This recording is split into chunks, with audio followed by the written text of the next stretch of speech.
It's Tuesday, November 20th. I'm Wayne Moore. This is Evening Update. At the top of the news, police, some with guns drawn, descended en masse to a home on Sutherland Avenue on Monday evening. Alana Kelly tells us more. A shot was fired inside this home off Sutherland Avenue on Monday night. Now, what police tell us is that an altercation broke out after two people entered the home. You wouldn't think that would happen here. It's a lovely street to live on, but there is like we see a lot of things on this street just based on the location being close to downtown. Another neighbor told us that she had to call police because there was arguments multiple times at the home. A police officer is still on scene here. The front window of the home is broken. There's beer cans sitting on the front porch and also a shopping cart on the front lawn. One person was taken to hospital for injuries suffered in the altercation. Highway 1 through Sycamore still single-lane alternating traffic, that after an early morning motor vehicle incident. According to the Ministry of Transportation, a truck lost control over Bruin Bridge, colliding with the handrail. Crews are currently assessing damage.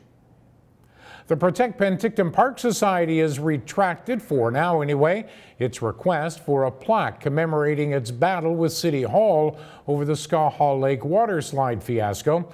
The letter requesting the plaque was pulled from Tuesday's council agenda. The request has been delayed pending a vote at the group's upcoming annual general meeting. The original request asked the city to plan for the placement of a boulder in the park where a master plan is developed, or when it's developed, for the green space, likely next year. A woman is dead after a single vehicle rollover on a remote road outside Caledon Monday night. The collision occurred around 9 p.m. on the 1700 block of Marin Valley Road. Police say the woman was deceased when they arrived. The male driver was outside the vehicle with non-life-threatening injuries and was taken to hospital. It's been called an eyesore, and now it's coming down. The owner of the Ponderosa Motel on Harvey Avenue in Kelowna has torn down two of the three buildings on the property. Recently, the city gave the owner 30 days to remove the buildings and clean up the vegetation, or the city would do it and bill the owner. The motel closed in 2011. Nick Picio says he'll have a comfortable retirement, travel, and maybe buy a new car. Picio is Kelowna's latest millionaire after matching all 10 numbers in the Lotto 649 guaranteed prize draw November 7th. Picio says he and his wife spent a lot of time with their grandchildren, and with an early retirement, will be able to do a lot more of that. It appears Lake Country may be exempt from any future speculation tax.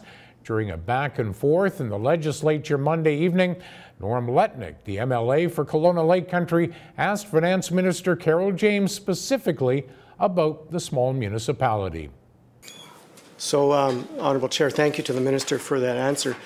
Because of the financial importance of this to citizens in my riding and potential investors into building housing, which is what we all want to do, I need to make sure I'm clear on the answer, so I'll repeat it as I heard it, is that the District of Lake Country does not have to worry about it being included in the speculation tax in the future. Minister.